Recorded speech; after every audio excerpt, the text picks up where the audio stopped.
Welcome to Live at Lunch. You're with Vivian Evans and my special guest, tea blender, Katja Ingham. Welcome, Katja. Thank you very much for having me, Vivian. My pleasure. It's always exciting to have innovative, entrepreneurial women on Live at Lunch, and you certainly are one of those. And I met you not long ago at Women Out West, which is an event, was at an event in Dubbo. And I got to connect with you, and I'm delighted that you're here today. So we have been preparing and talking about what you present today, and so it's exciting that you're going to talk about the best way to have tea, really, isn't it? Giving us some tips. Yes, I've got a few little bits and pieces lined up for everybody today. I thought we could start with a little bit about tea carts and myself, head into the categories of tea. Loose leaf tea versus tea bags, which is always a big controversial topic. Yes. A little bit about the important elements, so water, how we're going to boil it, the storage of tea, and then into our tea tasting tactics. Fantastic. Okay, so I might hand the microphone over to you, and let's hear all about tea. Wonderful. So this is a little bit about tea carts history. So I began blending loose leaf tea when I was at university. I couldn't afford my luxury and exotic teas that I love to drink. So, and the 5-cent tea bags just weren't doing it for me. So I started using the products that I had on hand in your normal topics and herbal drawers and everything else. And it grew from there. So after uni, I went into the workforce and I worked with the New South Wales justice system, and I took tea blending back up as a bit of a hobby and a stress relief. And I blended until the point where my wonderful partner said, "You're making too much, you're not drinking it, everyone you've gifted it to has had enough, you need to get rid of it." So that is how Tea Carts was born, because I didn't want to stop making. I loved doing it. So in July 2014, I began my business and market research, and in March 2015, I started my first market. I went to the Riverside markets down in Dubbo, and it grew from there. Then in 2016 is when I actually sat my tea blending course and became a certified tea blender. And at the moment, I've got over 15 full-time wholesale stockists all across the Central West, and the online shopping cart, which is on my website. So I've grown quite a bit, and I can't wait to do more. So what is tea is usually the most popular question that I do get asked. So if you do have any other questions as you join us and follow along, please type them into the group chat. I'll try and answer them as we go along, or at the end of the conversation. So tea is the Camellia sinensis plant. So all the types of tea that I'm about to talk about actually come from the one type of plant, and it's grown across the world. So the first category is white tea.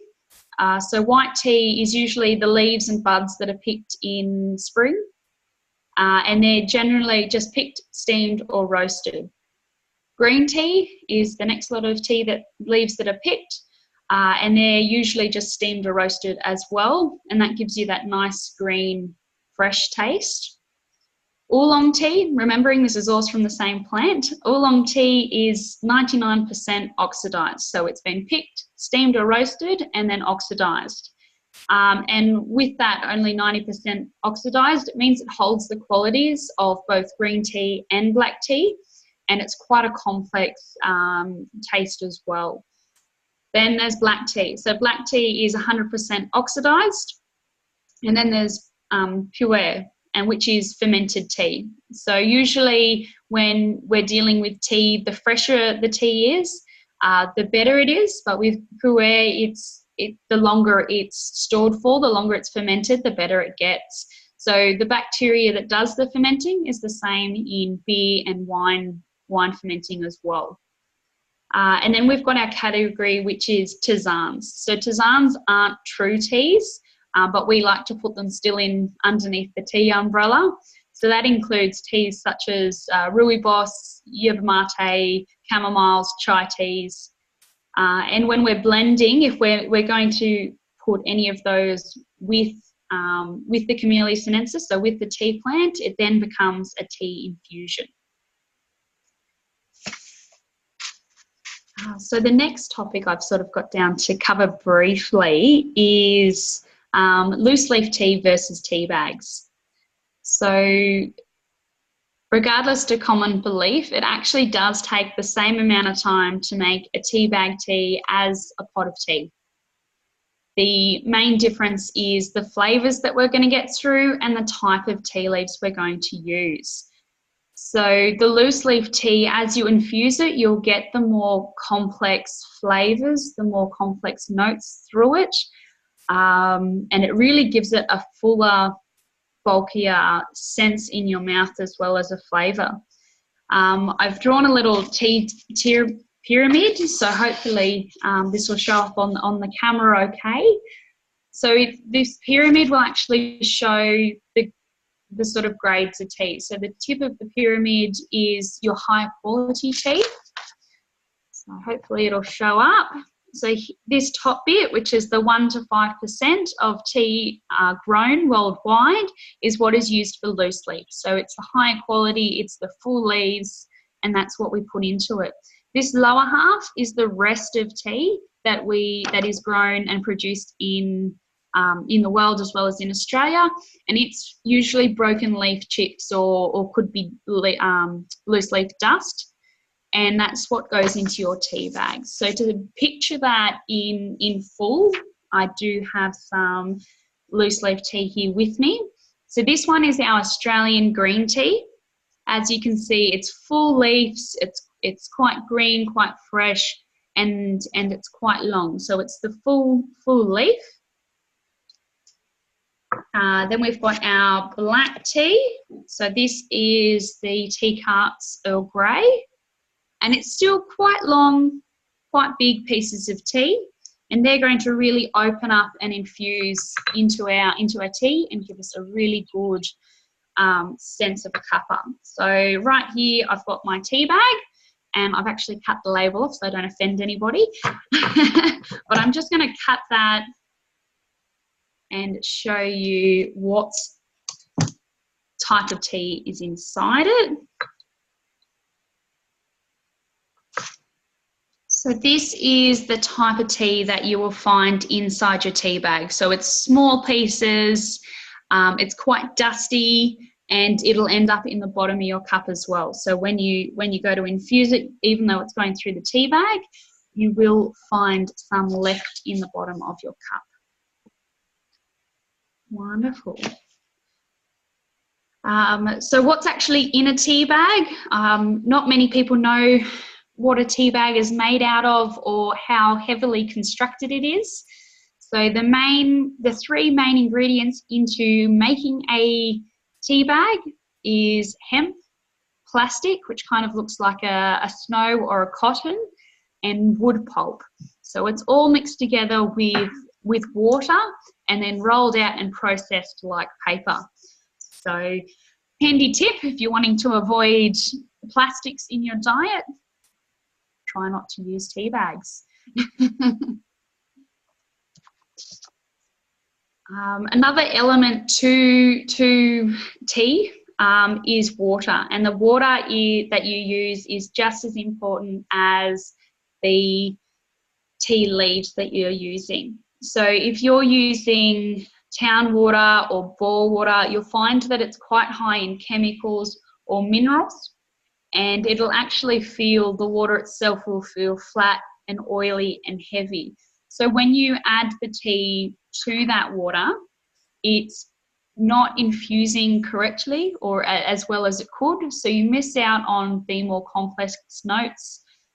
So when you hear someone talking about how it's got chocolatey undertones, or it's quite rich, or there's no bitterness in it, If you're getting that notes out of the same tea that's infused for the same amount of time, it could be the water that you're using.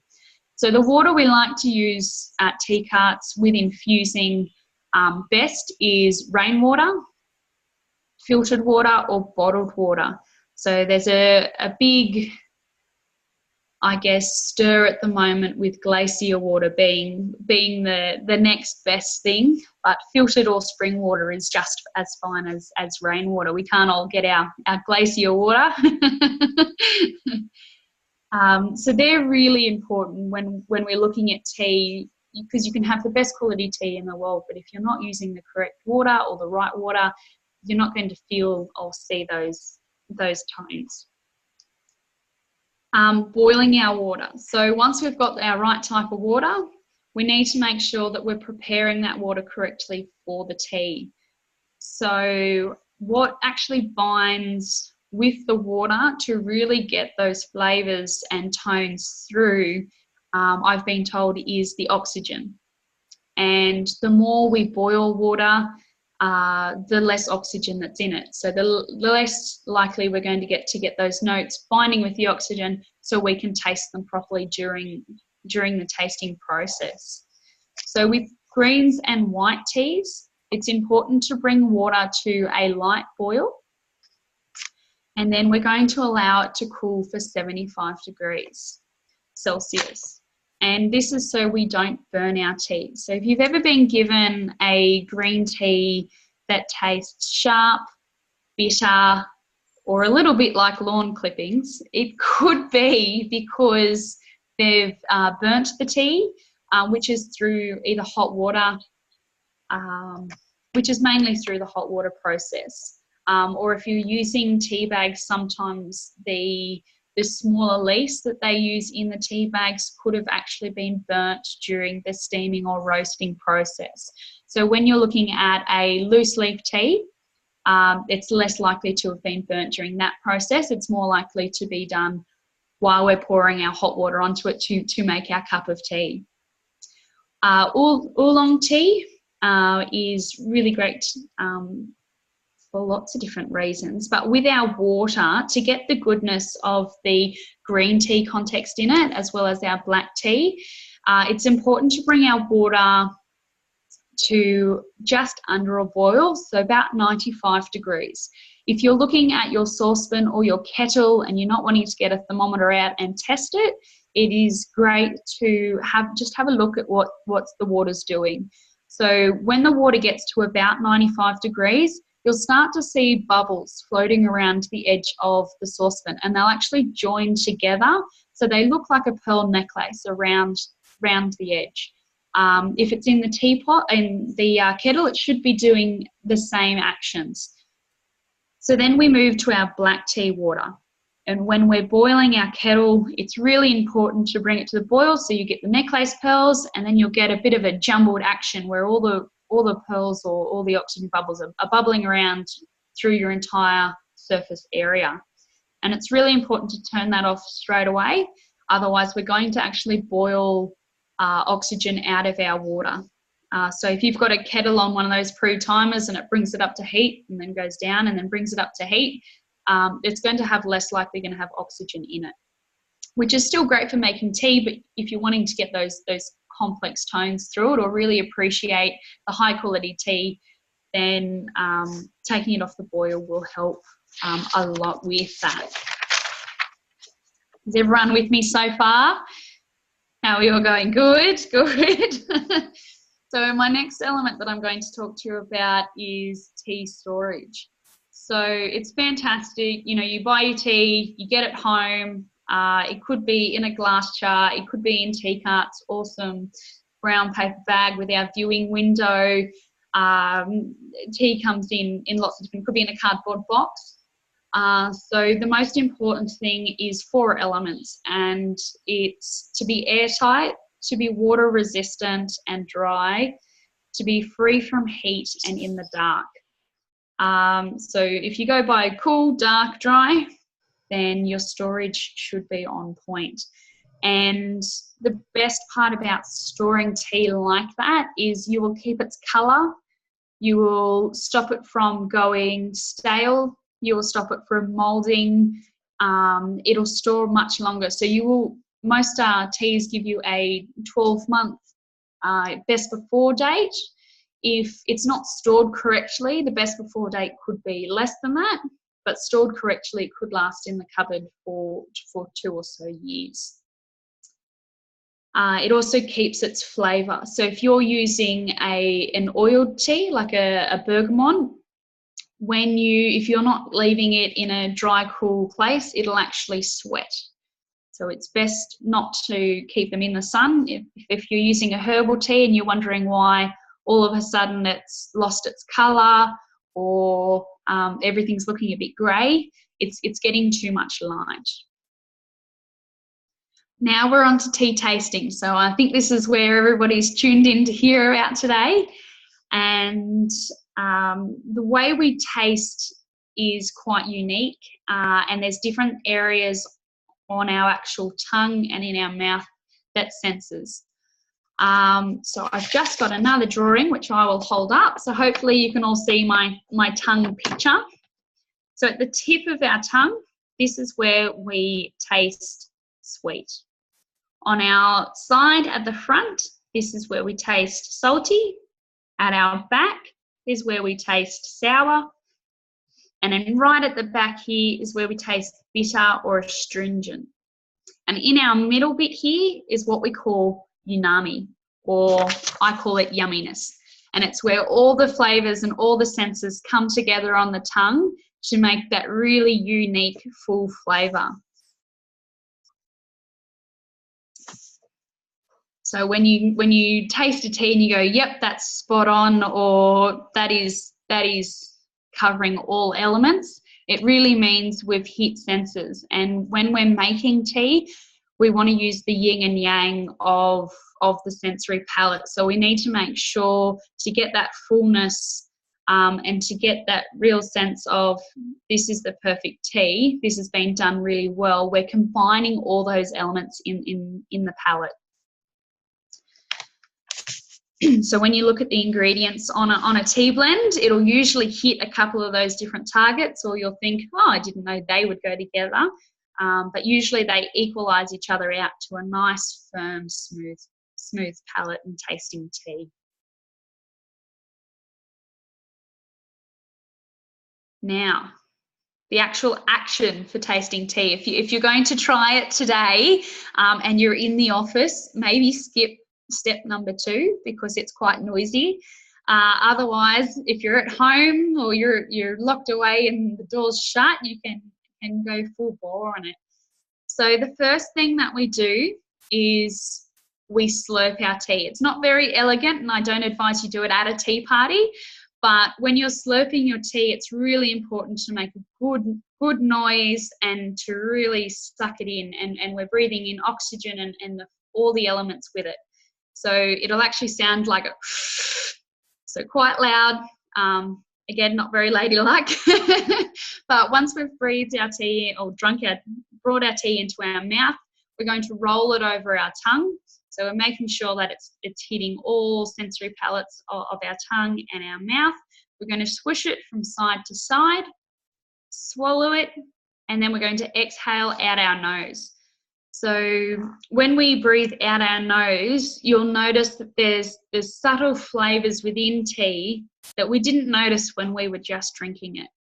And these flavours are true flavours of the tea rather than the aromas that may have been added. So if you head into most tea shops, they've got the smelling jars for you, and you will have a nice little sniff and you go, oh yeah, I think I'd like that tea. You get it home and it doesn't quite taste the same as what it did in the store. And that's through the fragrance of the tea rather than the taste. So when we exhale at the end through our nose, we are getting the true flavour of the tea.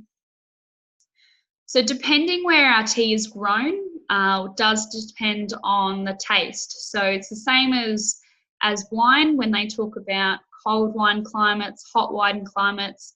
whether it was grown on the northern side of the hill, it all does impact on the actual flavour of the tea. So when we look at buying tea to make to blend, we're actually looking at farms or provinces where the tea is grown. And so we get those to mix together. Usually you do have, if you have not blends, but if you've got types of tea, they're usually from a single source farm or a single source region.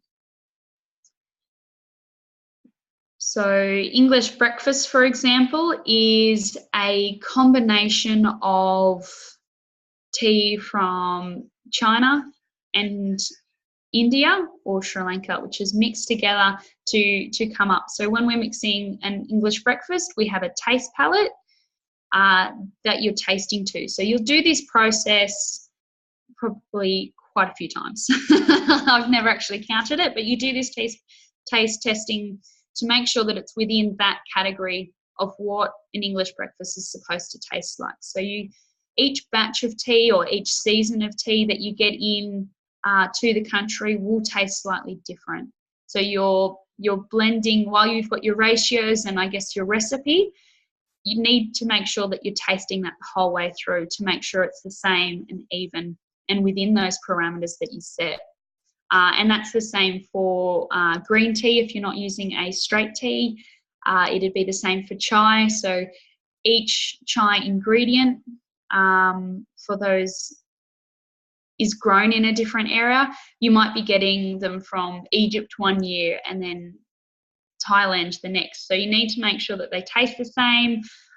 If you're getting them from Australia, Australian ingredients are really important to make sure we're testing because they're a lot stronger in flavour. So Australian green tea, for example, the one that we do in our range is grown down in Victoria, and it's quite a strong green tea. It's because of the soil that it's grown in. The soil is quite rich, very high in minerals, and the setup they've got on their farm is a little bit like an irrigation setup. So it's getting water at the right time. It's getting all the nutrients in the soil without adding anything extra like fertilizers or anything like that because the soil is so rich, and that reflects in the tea. And you'll find that soil type and the climate is much better for green tea than, say, in the Daintree, which is where our Australian Daintree and our eucalyptus come from. So in those areas, the climate and the tea tasting is a lot more, I guess, better for the black teas. You can get green tea up there, and remembering it's coming all from the same plant, and it's just a little bit of like a few steps in the process to get it to where it is. So they're really good points to remember when you're blending and when you're tea tasting, to find out where the origin of the ingredients came from so that you can work out the flavour palette. And the benefits of tea. So the media has done a fantastic job at promoting the goodness of tea. So tea really does have immune boosting qualities. They've been linked to anti-cancer. It's been linked to weight loss. It's full of antioxidants, and it's just got so much goodness in it.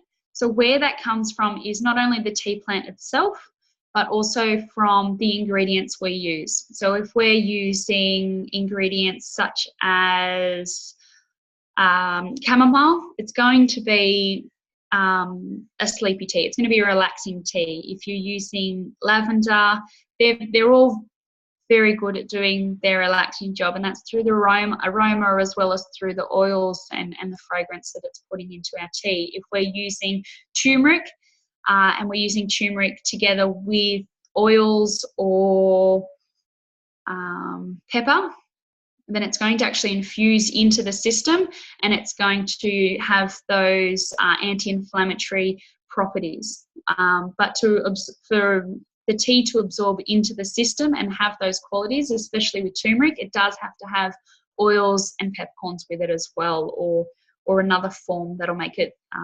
digestible by our system.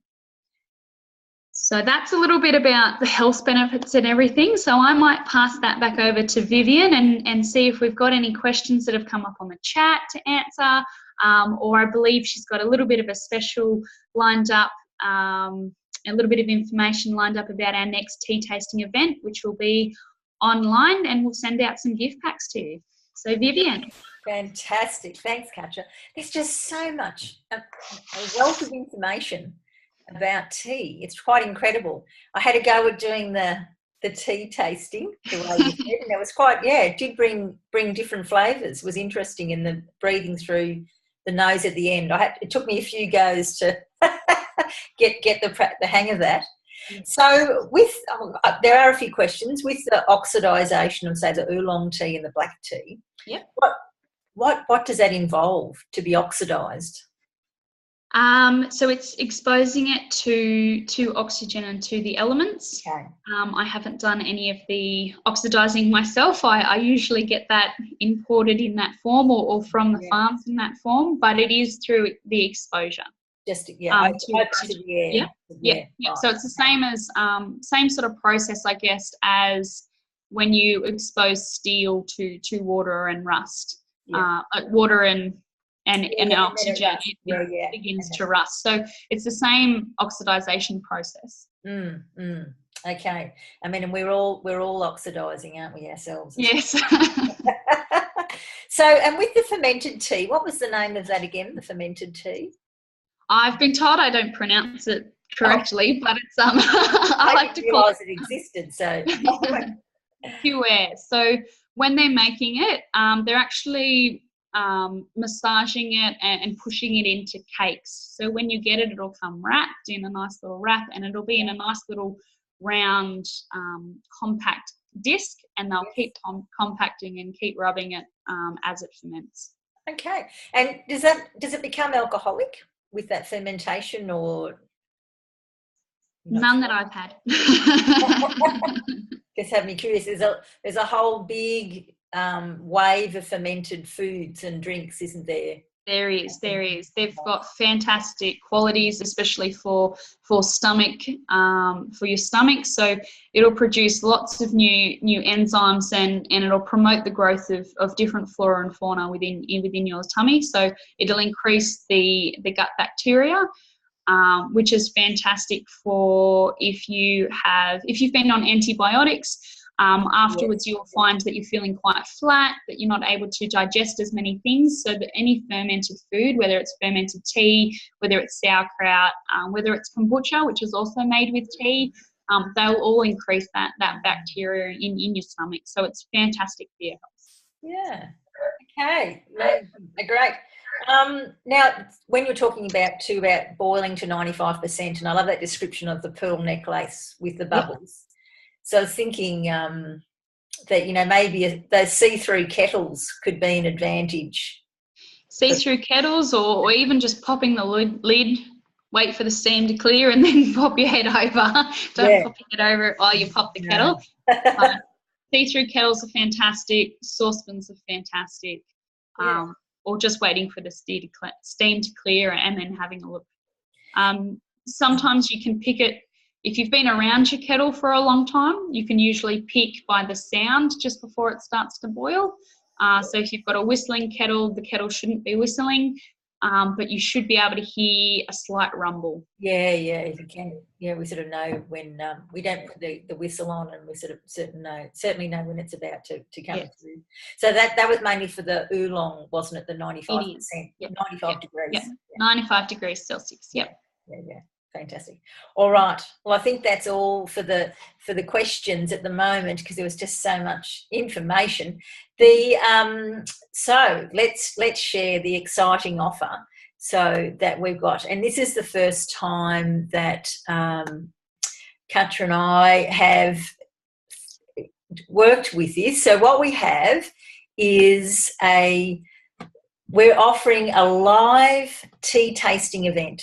So the plan is that people need to pay to participate in this, because what we will be doing is posting out 3 different tea types, and so that's the black, the green and the herbal. So they'll all be coming from the wonderful tea carts that Katja's blended. And on the Thursday, the 23rd, we're going to go live at 8 o'clock in the morning, and then we'll try 6 o'clock. So we've got 2 different times, so in the morning or in the evening. And Katja's going to talk us through what we've been sent. So there'll be an infuser as well. There will be. Yeah, so we'll be able to pop that in our teacup and try it. So what we'll need on the day to join in is the goodies that we've sent. A kettle or a saucepan, so that you can do just as Katja's described, and track down some filtered or rainwater being the best sorts. Yeah, the glacier is a little bit hard to get to. And I suppose the idea of that trend is that you're getting some water that's pre-man's pollution. Yes. I'm sure that is an element.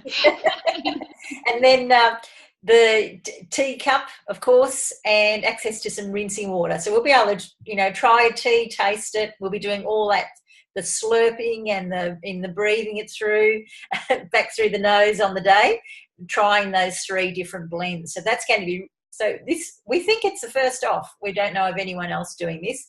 And so what you do is you need to go to vivianevans.com.au and look for live events, and we've got the Tea Karts tasting live event. We'll post it on Facebook. We'll put it on Katja's website as well.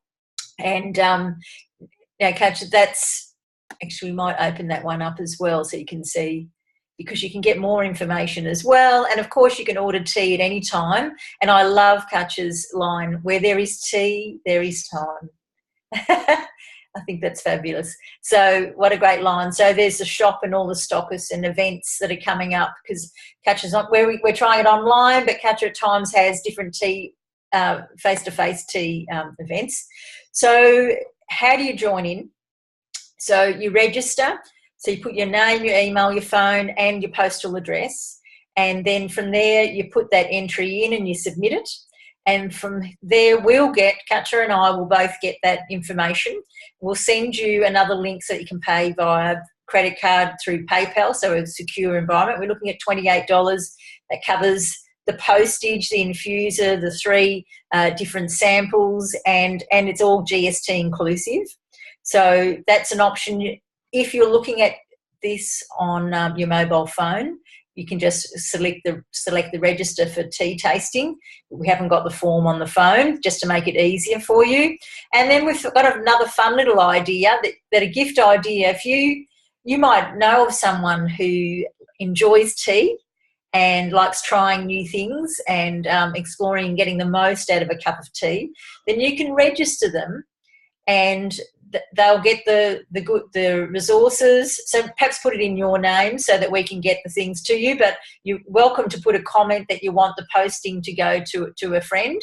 My phone number's on this website, so you can ask for any specific details.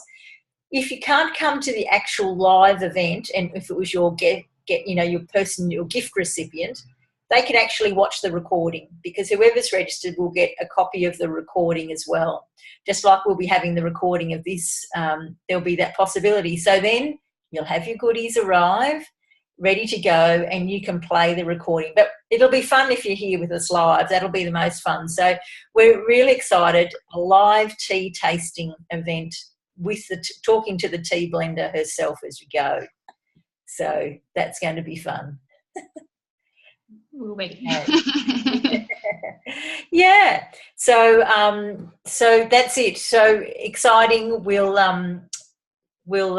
look forward to people registering for that event. But thank you so much, Katja, for sharing your knowledge, and we'll share that up on that website and on yours too, so that we've got all that amazing knowledge of having a far better cup of tea. Sounds great. We look forward to seeing you then. Terrific. Thanks, Katja. Thank you, everybody. Bye.